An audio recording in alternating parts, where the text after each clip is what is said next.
I do. Well, yeah. Well, you know, by the time you get to your age, you know, we're all a bit tough, aren't we, for cannibalism? You know, if you're going to go cannibalism, you need to.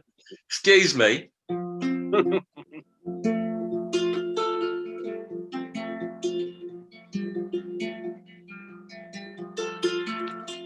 I thought I would start. I know we're not, when I'm in a theatre. I know I've told you this, John. I learned a few years ago, I prefer to start before I start. And people are coming in and they think, oh, we've arrived late. Well, yeah. And they come in with all this stuff. Make the audience feel guilty, and then they're more responsive. You know, they feel they have to tell you that they're there. Yeah, but you know what it is. They come in unsettled. They've kind of, they've just whatever. They've made something. They've eaten a sandwich. They almost missed the train or the bus. So it's quite nice just to do nothing.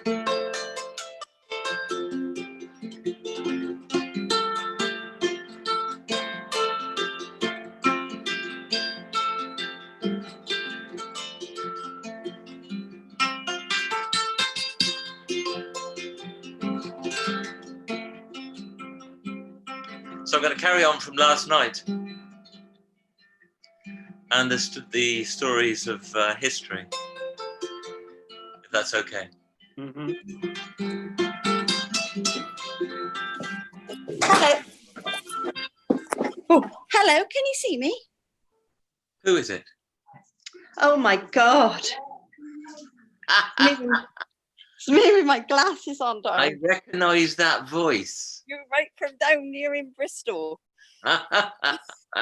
From my Bristol roots. That's right. How are you doing, Maple? I thought I'm getting back out in the garden. Oh, I'm glad I'm with you. Listen. Oh, you're going to go to the garden instead? Oh. Sorry? Good I'm evening. in the garden. Good evening, Pamela. Hello. You do recognise me then? I do, yeah. Good. A long, long time ago. Yeah. I've been with Rob today. Sorry? I've been with Rob today. Have you? Oh, my goodness. Excuse us a moment. This is a long time ago, friend. How was Rob? I'm not that old. Don't to him. Am I going to put you off?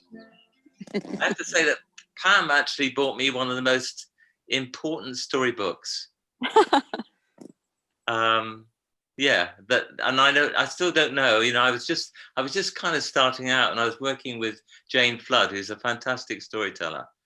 And you came along. You didn't actually come into the performance, but you gave me this book. And years before, when I first started storytelling, Hugh had shown me this book and said, this is like a Bible. And I'm sure a number of people here, like Mike, might know about this. John knows a lady called Ruth Sawyer. And she was such a storyteller. And it's full of wisdom. And it was the one book I needed. It's strange because when you said to me, I thought you were just being polite. Oh, what a lovely book. Because I just saw it and it just said you, so I just bought it. I mean, we hadn't seen each other for years, had we? No, not for years. And I don't know how many of you out there have had one of those life-changing moments, and we probably all get them. And that was one of them, because that book is just full of gold. And as a young storyteller, you read the lines differently from a storyteller 20 years later. So yeah, great book. So thank you. Yeah, that's my pleasure. One of my favourite books. Well, 20 years later, we've probably forgotten how to read. And on that point, John, how are your glasses? Still one lens. Great. So I'm going to turn this round. I'm going to do something that nobody else does that I know about. Because I play my kora both ways round.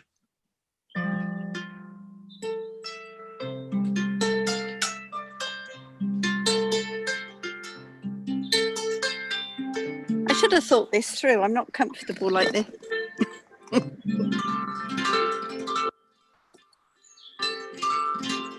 So playing the kora this way round is like playing an Irish harp. You're playing from the top.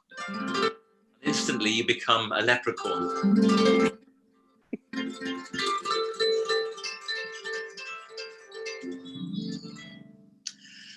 Cool. So I'm going to change the view. Cool. I have no idea what the time is. It's time. You're late on stage, Paul. I blame Pamela. Yeah, well, you sit around backstage nattering to old friends. Sorry, girls and boys. So, good evening to you all. Good to see you all. And I thought I would carry on, as I said last night, from what you were doing, telling stories from history. I started a storytelling career in 1993 by meeting Hugh Lupton, who came into, I had an exhibition, I was a sculptor, and Hugh was in the audience. And at the end of it, as Hugh is a very polite gentleman, he just sidled up to me and said, if you'd like to know more about storytelling, come and see me. So I did, and he told me about St. Droplets and about learning to be a storyteller. And when I went on the course, I worked with Pom Clayton, who's another amazing storyteller. And rather stupidly at the end of the week, I said, oh, I'm a storyteller now. And she said, no. Come back in 3 or 4 years' time. And what we call now the 10,000 hours, when you become yourself and your voice is original, and every story that you take becomes your story. So in around about 2006, trying to keep my income coming in is not always easy as a storyteller, even if you're John, who does sort of 15 jobs a week. I started gardening.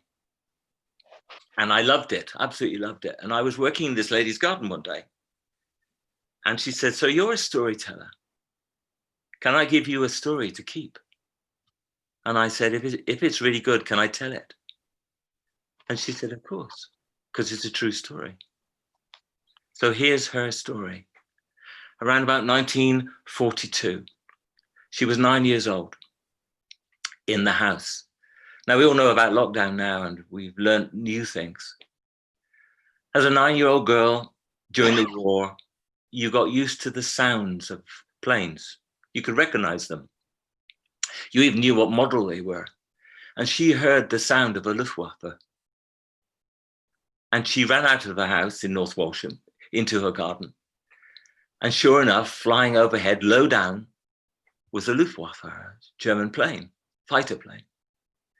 And she looked up and she, as a 9-year-old, just waved. She looked up and she waved.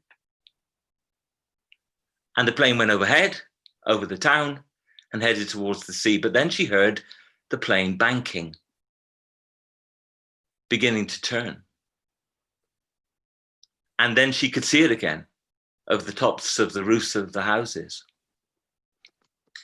And it was coming straight towards her, low down. Well, you can imagine. And then it began to bank again, really close now.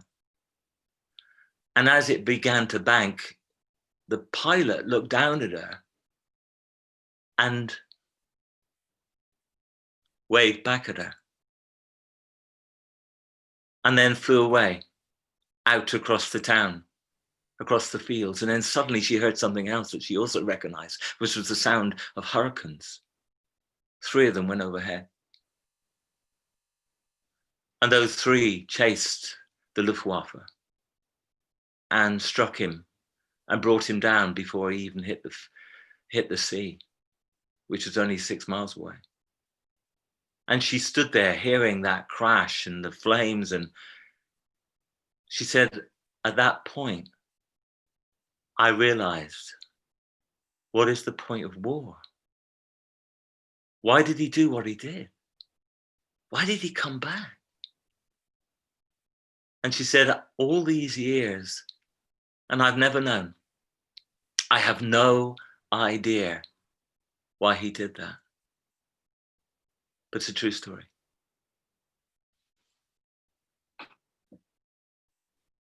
So, I love instruments. I don't know, I know you can't see this, but some of you will know what this is. It's an imbira. It was the first instrument that I bought. I bought it in Norwich. It's very cranky, it's very odd and very strange. I'm going to tell you a very strange story, short story. So I have a yurt. And I've had the yurt for 23 years.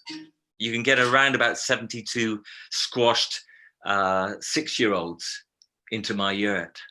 And they don't complain. And over the years, I've had lots of families or adult audiences or whatever. And one particular book fair that I was doing, I told a set of stories. And I told one of my favorite unusual stories, which is what I'm going to tell you now. And at the end of it, one couple stayed behind. They were foreigners from the East. And this girl came up to me, and she must have been early 30s. And she said, excuse me, that story you told about the man and the woman, the one from South America. And I said, yeah, what about it? She said, well, I'm from Taiwan. And for many, many, many, many years, you will probably know that we've not been able to celebrate our own culture. People weren't allowed to talk about our past, our stories, our generations. And she said, recently, in the last couple of years, I've been told by the Chinese who I work with that it would be fine now to collect stories. So I've been doing, as John does in Romania, she said, I've been going around in Taiwan collecting stories that nobody's ever heard, not in recent years. And the story that you told is almost exactly the same as the story that we have in Taiwan.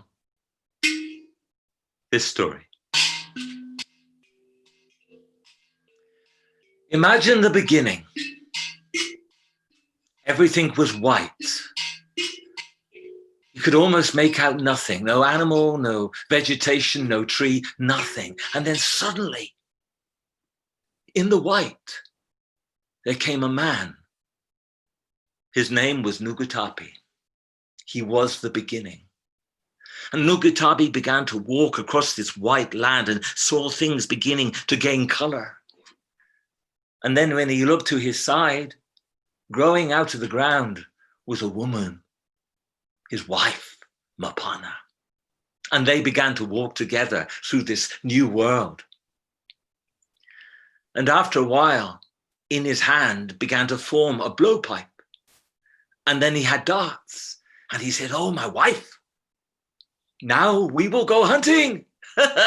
We will get some food. This is good. So they went hunting, creeping through this new world. And as they did, they saw a strange animal they had never seen before standing there upon a little hill. And he says, Mapana, stay still. Do not move. And he loaded the blowpipe. And just as he was about to fire, there was a noise. And the creature ran away. Ah, he said, you made a noise. And she said, no, I didn't. Yes, you did. You made a noise. And nobody else is here. You made a noise. She said, no, I didn't. Yes, you did. No, I didn't. And there began the first argument in the world. And you know how it is with arguments. They got bigger and bigger and bigger. More abuse, more accusations, more denials. They did not know how to stop the argument until he said to his wife, Mapana, enough. Enough of this. I have had enough of you. You made the noise. And he grabbed her by the hair. And he dragged her across that new land until they came to a tree he had never seen before. There were long strands hanging down from it. He grabbed hold of some of those strands and she was complaining, but I didn't make a noise. It's not my fault. He said, be quiet, woman. And he wrapped the strands around her until she could not move. And now she was stuck to the tree. And he said, now I will go hunting. I will do well on my own. And he walked off with his blowpipe. And she watched him, but it wasn't my fault. I didn't do anything. The sun began to rise. it got hotter and hotter. She began to sweat, and then she looked on the ground and she saw an ant crawling towards her. And then she saw another. And then she saw another, and there were 10 suddenly, and then there were 100, and then there were 1,000, and they were crawling up her legs. Ay, ay, ay, ay, ay, ay, and they were beginning to bite her. Ay, ay, and I've done nothing, I've done nothing. And then suddenly she saw a wasp. And then she saw another.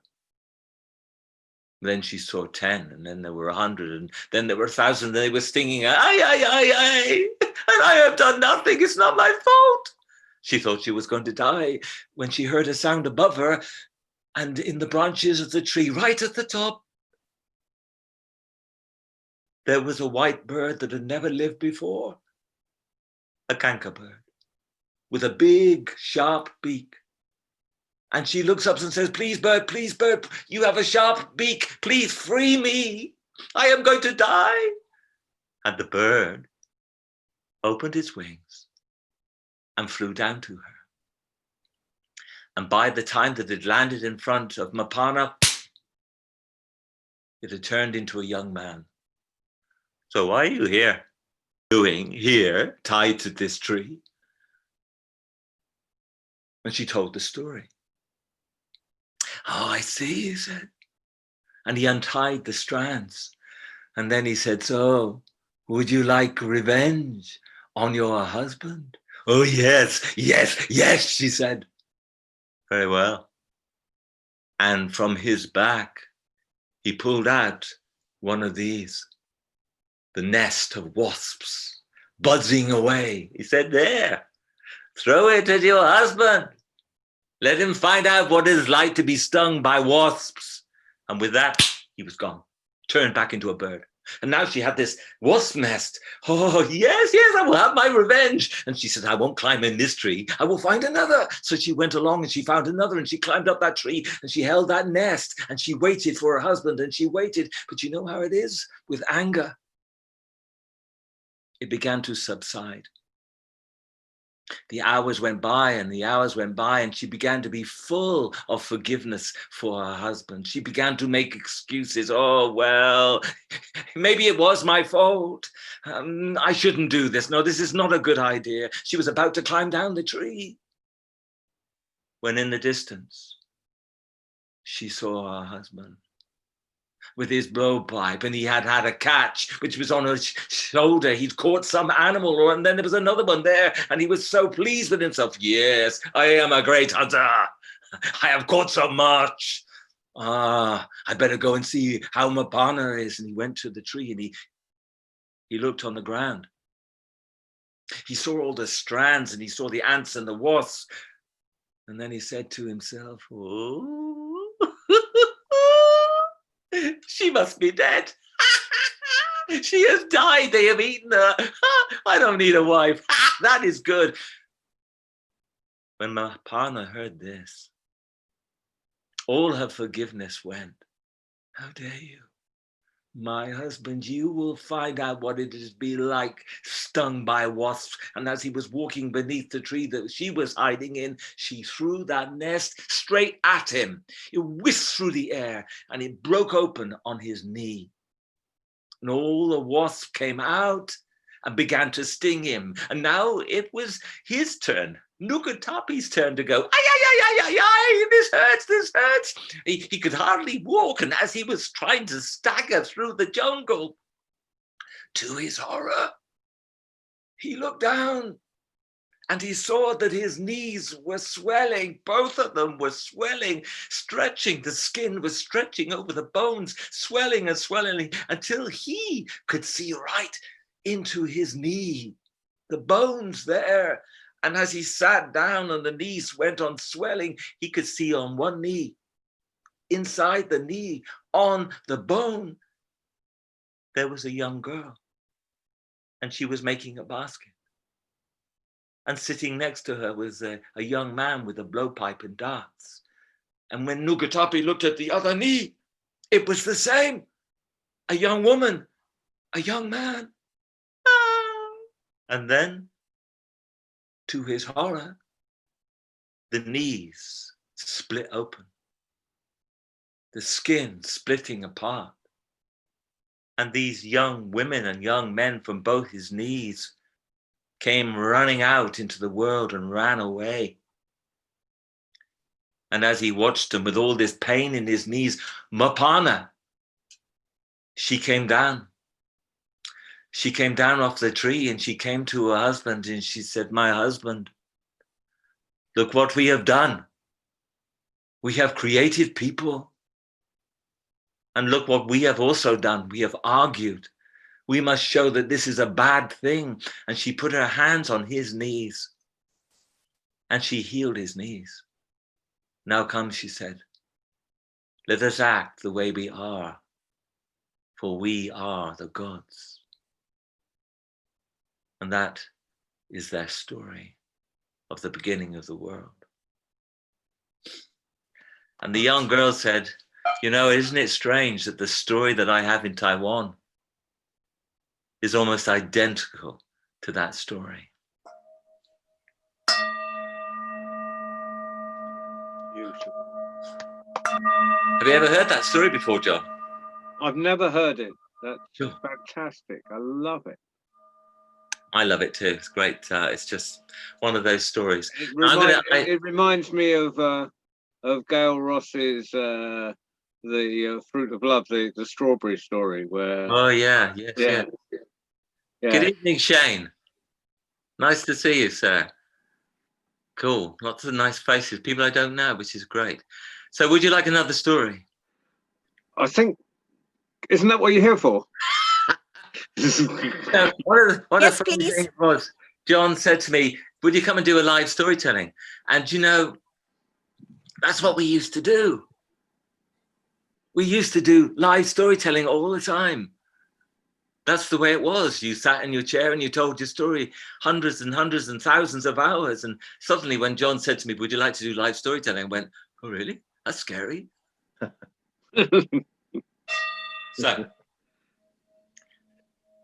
So I'm living in Norfolk. I'm not a Norfolk boy, as we discovered. Good evening, Baden. Good to see you. So I'm going to tell you a story that I very rarely tell, but it just came into my mind, and I've always liked telling stories that I hadn't decided to tell. And even at a theatre, you know, when I've been billed to do something, I'll think, no, actually, I want to tell that story. So this is a story that, as I say, I don't tell very often, but I've got a feeling I need to tell it tonight. So from Lincolnshire. There was this woman, and she is not alone. She lived 100 years ago, and she'll live in 100 years' time, no doubt. She was a woman who'd been abused.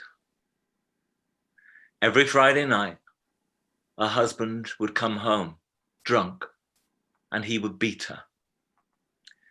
He would kick her and he would thump her. He hadn't always done that, of course, when they were married, when they were in love. He didn't do that, but the years went by and something wore away. And now she just got used to the Friday nights, the beatings, the horror, the fear, and all the things that you ever feel if you ever have been abused. It went on for years, until when she was almost 60 years old, it built up inside her until she could bear it no longer, and she had had enough. And nobody knew. And she had decided what she would do. And you can imagine. He had come home, it was Friday night, he had beaten her, and she had blood where others could not see it. He was always clever the way he hit her, kicked her when she was on the floor. And now there he was, laying in the marriage bed, snoring away. And she was ready, she was prepared. And she had a needle, and she had a thread. And very slowly and very carefully, she threaded the needle.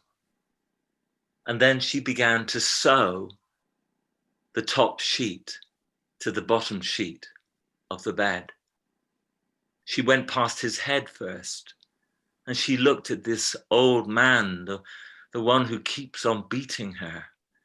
And as she went past the cheek, sewing and sewing, she remembered the first time she kissed that cheek, kissed those lips. She sewed and she sewed until she came to his left hand, and there was the ring that she put on his finger. And she remembered every time that she held his hand and he held hers in love. She went past that hand and sewed until she came to his feet. And by now, all she could think of him was every time he came home, he would kick her. And when she hit the ground, he would go on kicking her with these feet. And she sewed until she came all the way back the other side, sewing the sheets together, till she came to his right hand, the hand that had hit her so many times, in the chest, in the stomach, in the back. And she sewed with such a fury until she got to the top of his head. And there she looked at the face now, and all she could think of were all the words he ever called her, all the abuse. And she sewed until all you could see was a sheet. And she sat there with her heart thumping. She had waited years. And then she reached underneath the bed and she pulled out a pan, an iron pan, and a saucepan. And she began to hit him. And she hit and she hit and she hit and she hit. And of course he woke up and he screamed and he screamed. And she went on hitting and hitting and hitting until there was blood on the sheet. And she went on hitting. He was begging now, please stop. Don't do this. And she looked down at him and she said, I swear to you, I will stop. But I tell you, if you ever come home again, drunk, if you ever come home drunk and you beat me again, I will sew you in, just like I have tonight. And I will beat you and I will beat you until you are dead. Very well, he said. And slowly she began to unpick, and she unpicked and she unpicked. And I don't think that he ever came home drunk again.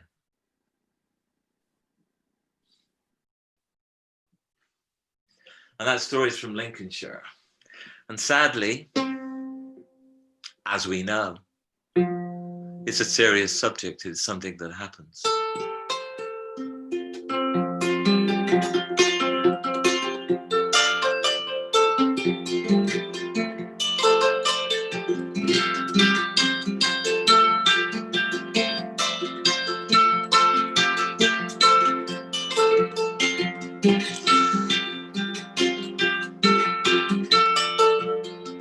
So I would like to tell you one of my favorite stories. Now, Mr. Shane there has heard a lot of my stories. I think Mr. John has heard a lot of my stories.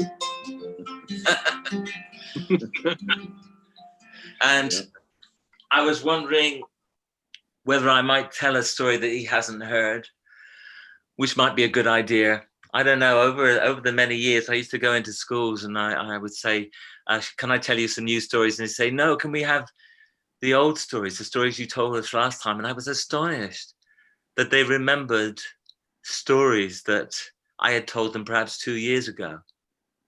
And they could, even 6-year-olds, you know, I know Shane has learned a story that I passionately tell for 5, 6 and 7-year-olds called Pin and Sita. It's a very long story. Yeah. 25 minutes long. It's got so much going on it. But you go back to a 6-year-old and they will remember everything that happened. The color of something, the crown on their head. And teachers will look at you and they'll go, how do you do that? And what I'm, as the chairman of the Society for Storytelling, part of my passion and drive at the minute is to try and get storytelling back into schools. For God's sakes, it's one of the greatest ways to learn. It's not just about entertainment, it's about something else. Anyway, so I'm going to tell you one of my favorite stories. And you'll have to forgive me, Shane, if you know this story. Of course, I'll forgive you. So many, many years ago, I met this amazing guy called Charles Littleleaf. He made this. He's a Blackfoot Indian. This is a cedarwood flute. It's a double-chambered cedarwood flute. And this is a bear on here. And it's sitting, you can probably see, it's just about to see, there's a hole right in front of the bear, but the bear is actually also sitting on a hole. So basically you've got a chamber here to here, and then a longer chamber for the rest of the flute. It gives it a very soft sound. And Charles, Blackfoot Indian, he wears around his neck the claw of a bear because his clan are connected with bears. And so he often goes, and he's about, I should tell you, he's 7 foot tall. He's a massive man, really imposing. Anyway, the flute came to me, and this is my second flute from him. And along with it came a story. And over the years, I've never heard anybody tell the story I'm about to tell you. And yet I've probably told it 1,000 times. And it comes from a group of people called the Kwakitutl people of the west coast of America. They are very rich. They have plenty of food from the sea, and they tell stories about loons. This is sometimes known as the North Atlantic diver. They say that when the old people die, they become a loon. Their spirit becomes part of the bird. And this sound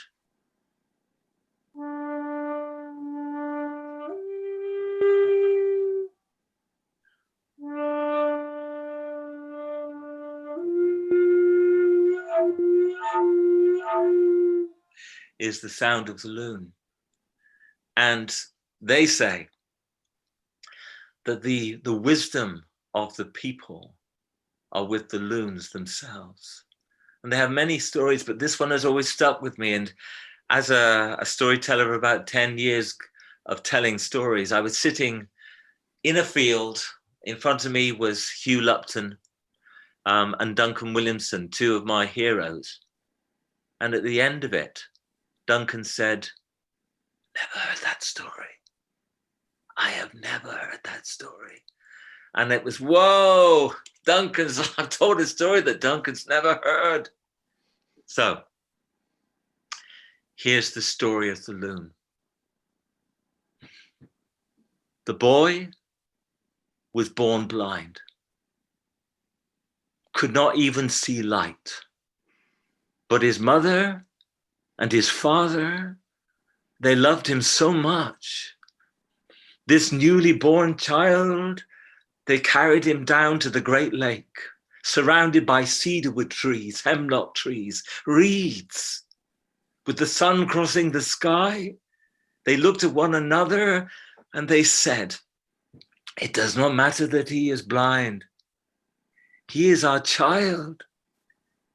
He is our love and our heart and our future. Let us be his eyes." And with this newly born child, they began to describe the world.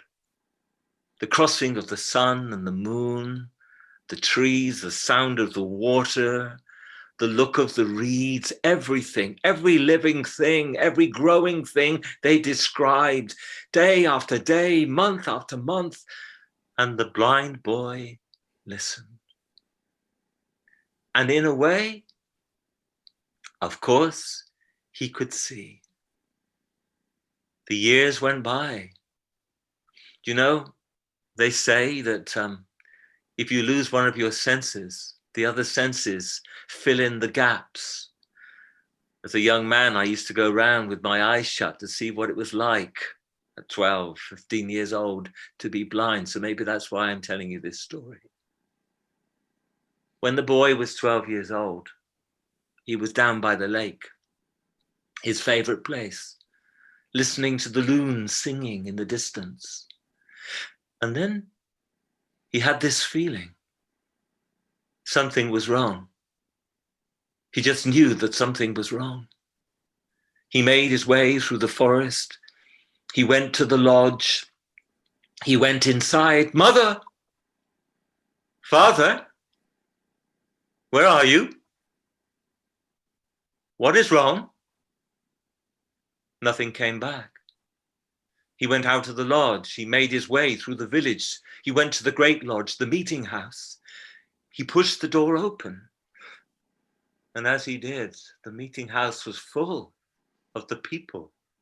And they looked around and saw the door opening and saw the blind boy. They came to the boy. They wrapped their arms around him. They began to cry, to sing, to weep.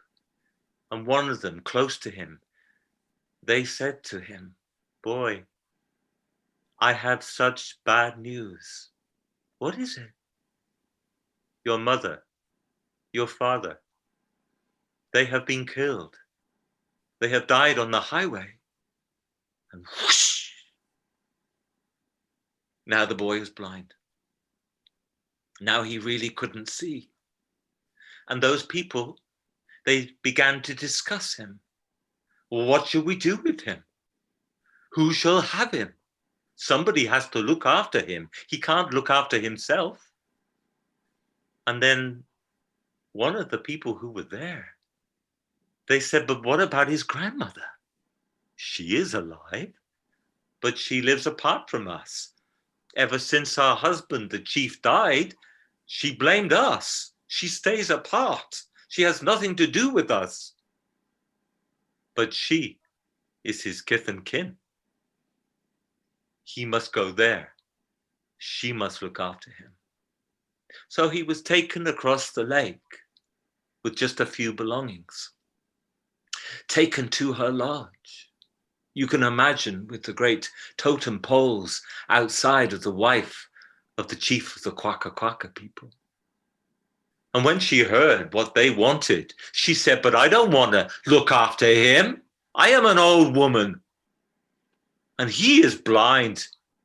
I looked after his father. I do not want to look after him, but it is your responsibility. You have to do this." So she had no choice. She took in the blind boy, but she didn't want him there. She knew that from now on, she would have to cook for him. She would have to clean his clothes. She would have to look after him day after day. And inside of her, there grew a resentment. Every day the same, looking after the blind boy. Until one day, she was down by the lake. She was fishing. And there, as she caught a big fish, and it was hanging on the end of the line, when she took the fish off the hook and she looked at this great fish, she suddenly said to herself, "He is blind. He doesn't know what I have caught. He can't see it." And she put the fish in her basket with other fish that she had caught. And she went home. She went into the kitchen. She put the basket down and she put her hand inside and she took out one of the smaller fish that she had caught earlier that day. And she went into the other room where he was sitting down, and she held the fish out in her hands and she said, "Grandson, grandson, I have come home from the fishing. Look, put out your hands. Feel what I have caught. It is not very big. I am sorry." And the blind boy, he put out his hand and he touched the fish. "Oh, well, never mind, grandmother. It is enough food for both of us." "Yes," she said, "yes." And she went into the kitchen and she put the fish on a slab and she took out a knife and she cut the fish up into two. 2/3 for herself, 1/3 for him. She cooked the 2 bits. And then she placed it on plates and they sat in the kitchen together, facing one another, and they ate. And when he was finished, he was still hungry, but he did not say anything. And then he went to bed, hungry. And as soon as she knew that he was asleep, she went to the basket and she took out the big fish and she put it on the slab and she cut it in two halves for herself. And she cooked it and she ate it. And she went to bed and she felt good. And the next day when she was down by the lake and she was fishing again, she caught another big fish and she learned something else. You know, when you start lying, you get used to it. It is easier on the conscience. Yes, she said. And she put that fish in the basket and she went home. And like the day before, when she put the basket on the ground, she reached in the basket and she pulled out a smaller fish than the one before. And she went into the other room and there was her grandson sitting there. And in her hand, she had this little fish. And she said, "Oh, grandson, grandson, I have worked so hard today. There are so few fish around and this is all I caught and I'm sorry, it is smaller than yesterday's." And the blind boy reached out and he put his hand on the fish. "Oh, grandmother, and you working so hard and this is all you caught. Well, never mind. Perhaps you should have the bigger part of this fish." "Yes, grandson, but you must be hungry too." And she went into the kitchen. She cut it 2/3 and 1/3, 2/3 for herself. And the same thing happened the day before. They ate and he went home up to his bed and he was hungry. And she, once she knew he was asleep, she took out the big fish she had caught and she consumed it for herself. And the next day when she came home, the next day when she stood in front of her grandson, she held out her hand. She said, "Grandson, grandson, I'm really sorry. I caught nothing." And the blind boy reached out and he put his hand in her hand. "Oh, grandmother, I'm so sorry. You worked so hard. We will both be hungry." "Yes," she said, "grandson, I hope you sleep well." When he was asleep, the fish that she had really caught, she cooked it and she ate it. And the days went by and every day she lied and every day it was easier. 6, 7 days went by and he hadn't eaten. He was so hungry by now that the poor boy could hardly stand. And she was sitting there in her chair looking at him. And she was saying to herself, "How much longer will I have to put up with him? How much longer will I have to do this before he dies?" And she heard something. Something caught her ear. And she looked out the window of the lodge. And amongst the trees, she saw a bear cub running between some trees. "Grandson," she said, "grandson." "What is it, grandmother? What is it?" "There is a bear cub outside." "What?" "Grandson, your father was a great hunter. You must be a great hunter. I have his bow and his arrow here. You will kill the bear cub and we will have food tonight." "But grandmother, I am blind. I cannot fire a bow and arrow." "I will be your eyes. I will help you." So she went to get the bow and the arrow of her son. And she sat her grandson in her chair and she gave him the bow and the arrow and his hands were shaking. "I'm scared." He pulled back the bow with his hands shaking. "Where is the bear cub?" "You are very lucky, grandson. It has come closer. It is so close. I can see that it is sitting down on the ground. It has something in its paw. Grandson, hold your bow a little bit tighter. Do not be so nervous. A little bit more to your right. Wait, wait, grandson. You must not be too eager. Wait, wait, wait, wait. Now, grandson." And he loosed the arrow. "Oh," she said, "you missed. It went over its head and now it is running away. We have nothing to eat." "Oh, but grandson, wait. Do not give up your hope, for there is another bear cub coming. It is bigger, perhaps a year older. Can you not hear it?" And it was growling. Perhaps it had heard what was going on. "Give me my father's bow and arrow again. Give me a new arrow." This she did. When she gave him the bow and arrow the second time, he thought of his father. He thought of his mother, watching him. Be proud of me. I will be a great hunter. He pulled back the bow. Where is it, grandmother? Show me, show me. Tell me where it is. A little bit more to the left. What is it doing? It is doing like the other one, sitting down on the ground. The sun is shining on it. Something, it is looking at something. It is very still. You cannot miss this time. A little bit more to the left now. Grandson, be careful. Wait, wait, wait, wait, wait. Now, she said, and he loosed the arrow. Ah, grandson, you've missed again. And that one has run away. We have nothing to eat. Grandson, we are very lucky. Can you hear that sound? And there was a roaring sound. What is that? That is the mother of all bears.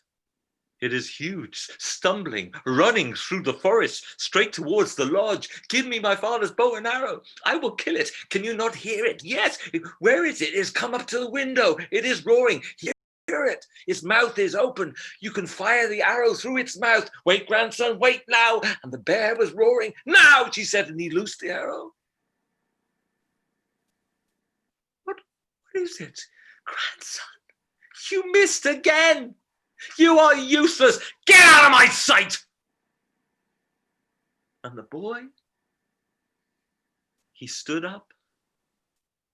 He put his hands over his face, for he was useless. And he moved away from his grandmother. And he went to the stairs, and he went up the stairs, and he went to his bed, and he lay on the bed, and all he wanted to do was to die. Or wasn't he useless? However, on the lake, swimming around, was somebody who'd been watching him for a long time, a loon. And the loon heard the crying, the sorrow. And the loon flew to the window and looked down at the weeping boy. The loon came through the window and landed on his bed. And the blind boy, he reached out. What is that? What is on my bed? And felt the shape and the form of the little loon. What are you doing here? Why have you come here? I am useless. No, you're not useless, said the loon. I have come here to help you, but I just want to die. I can't do anything. Yes, you can. You have done many things. You are blind, and I want to help you, but I just want to die. No. Do you remember many months ago when you were down by the lake? Do you remember that you heard the sound of a loon in pain? Do you remember that? And the boy sat up in his bed. Yes, he said, but why are you telling me this? Do you remember what you did when you heard that sound? Well, yes, I ran towards it. The bird was in pain. Where did you run? Asked the loon. Well, I went into the water. I went between the reeds. The loon seemed to be stuck amongst the reeds. So I picked it up and held it. The poor thing was shaking. And as I held it, I sang to it. And as I was singing to it, as I was holding it, my hand went on its neck. And then I realized why it was in pain. Why was it in pain? Asked the loon. It had wire around its neck, a mink trap. And what did you do? Well, I was lucky enough. I had my knife with me, and I broke the wire of the mink trap, and I slowly unwound it from its neck. And then the bird seemed to recover. I sang to it again, and then it flew away. Ah, said the loon. Well, that was me, he said. You saved my life. Oh, I see, said the boy. Well, said the loon, I must tell you the truth, for you did not actually save my life because I put the mink trap around my own neck. Why did you do that? Why would you do that? Because I wanted to test you Test me? What do you mean, test me? I wanted to find out, said the loon, whether you are worthy of a gift that I have brought for you today. What gift can you give to me? I want to give you the gift of sight. But how can you give me the gift of sight? You're just a bird, a loon. I am more than a bird. I am chief of loons. I have magical powers. I can give you sight if you trust me. What do you want me to do? Get on my back, said the loon. So the boy sat on the back of the loon and whoosh, they took off. They went through the window, they went into the sky, and they flew and they flew. And the boy said, what are we doing? And the loon chief said this, I am going to fly very high, and then I'm going to do something crazy. I'm going to pull back my wings, and we're going to go straight down into the lake. And just before we hit the water, because you are blind, I will tell you we are there, and you must hold your breath. And if you do, and you trust me enough, you will have your sight back. It will be magical. The boy was petrified. He could feel the wind rushing on his face as suddenly the bird pulled in his wings and the loon chief and the boy fell out of the sky. Down and down. Of course, he could not see as the wind was rushing in his face. Down and down and down they went. And just before they struck the water, the loon chief said, now hold in your breath. And the boy took in his air, filling his lungs. He felt the water icy cold, and down and down and down they went, him clinging onto the bird. Down and down and down and down they went, deeper and deeper. He thought he was going to die, until eventually the loon chief whoosh, came out of the water, and with the boy landed on the shore of the lake. The boy got off the loon and he was soaking wet. And the loon, with his beak, pushed the boy until the boy was facing north and said, so tell me what you see. And the boy, he opened his eyes and I can see light. I can see light. I can see shapes, shadows. I can see. And the loon chief said, that's not sight. That's not good enough. You didn't trust me enough. Get on my back again. We will fly higher. So the boy did as he was told, got on the back of the loon, and up they went, whoosh, higher and higher and higher and higher, until they almost reached the clouds.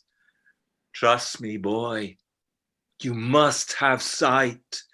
The loon chief pulled in his wings and they began to fall down and down and down, faster and faster and faster, wind rushing in his face. Of course, by now he had light.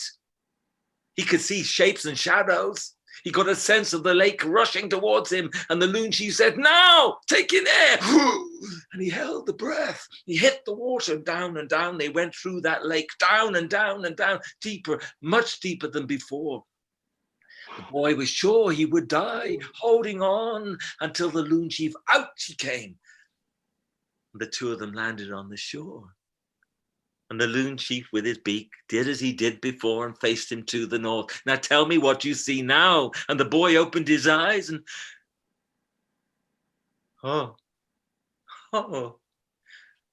these are the cedar wood trees that my mother and father told me about.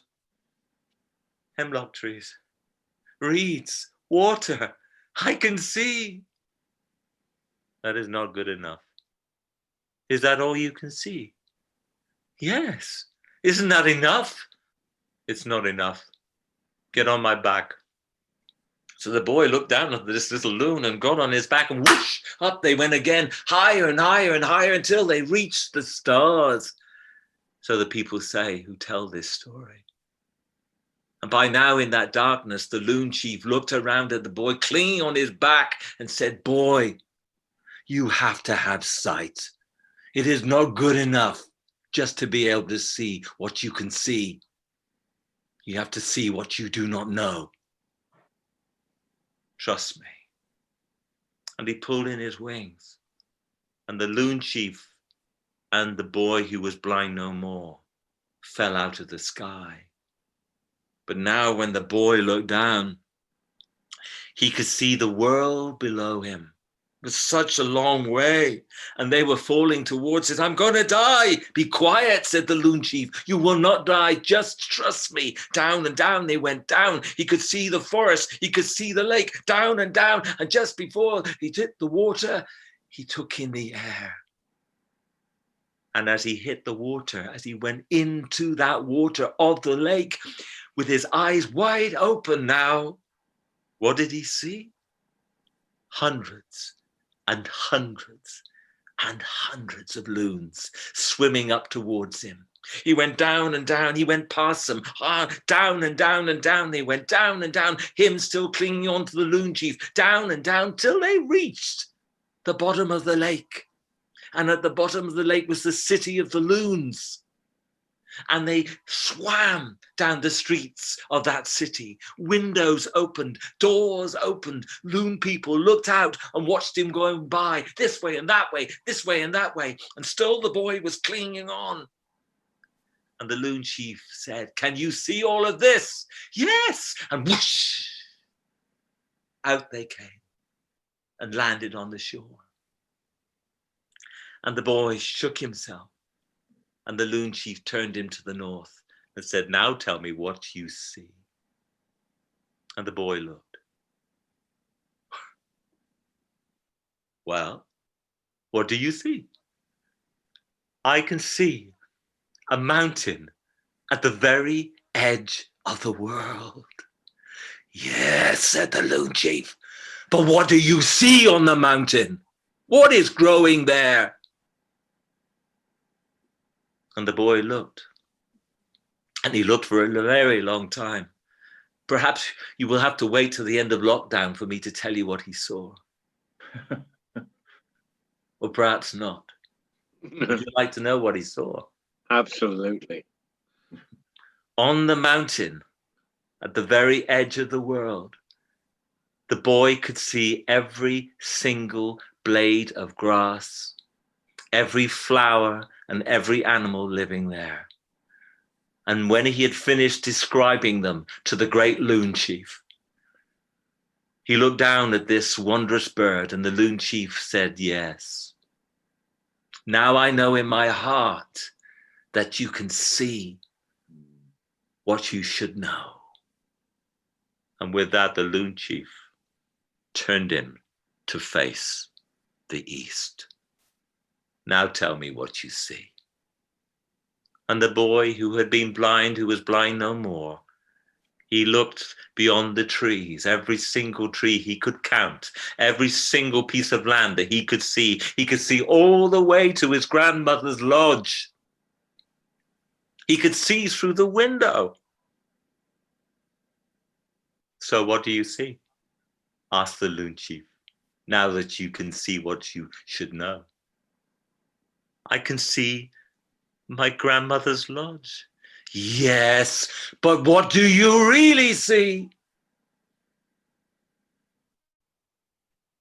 I can see my grandmother sitting at the kitchen table with a knife, and she is cutting away the skin, the flesh of the 2 bear cubs and the mother bear that I killed with my father's bow and arrow.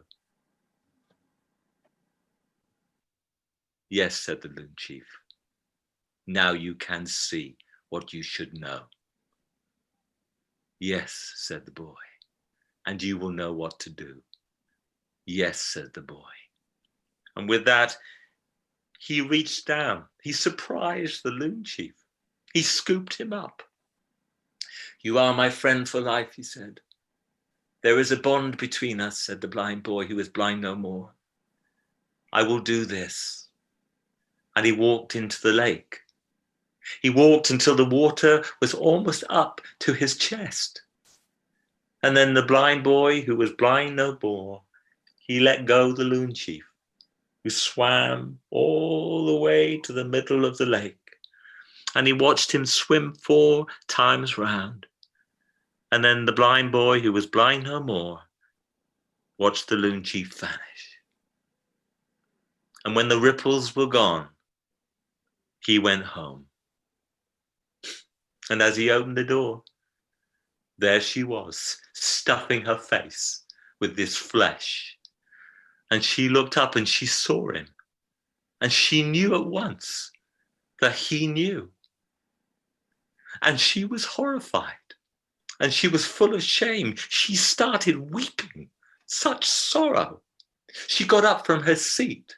She ran past him. She went outside, and by the time the boy had turned around and stood outside, he looked at his grandmother, who was down on her hands and knees. She was taking handfuls of mud. She was making on her face a mask of mud from the tears and that mud of the earth, the land itself. I am ashamed, she said. And the blind boy, who was blind no more, he went to his grandmother. He put his hands on her face and he began to wipe away the mud. Take away this mask, grandmother. And when he had removed the mask from her face, he said, take my hand. Come here, take my hand, stand up.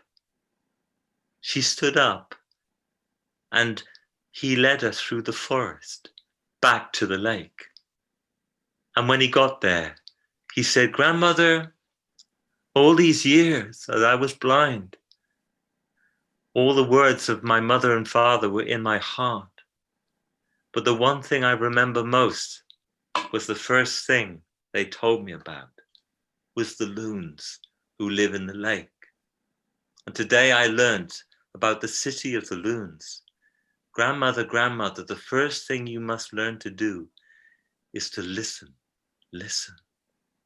And together they stood there, grandmother and grandson, and they listened and they heard.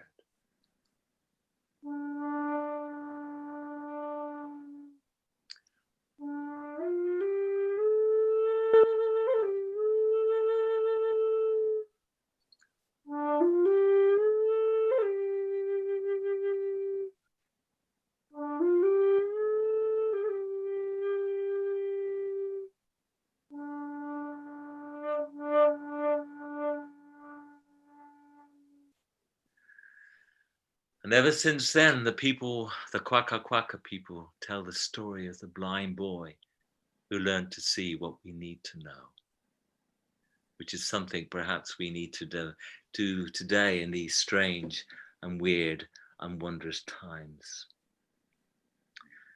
I want to thank you for listening, because one of the things I think is most important about storytelling is the loudness of listening.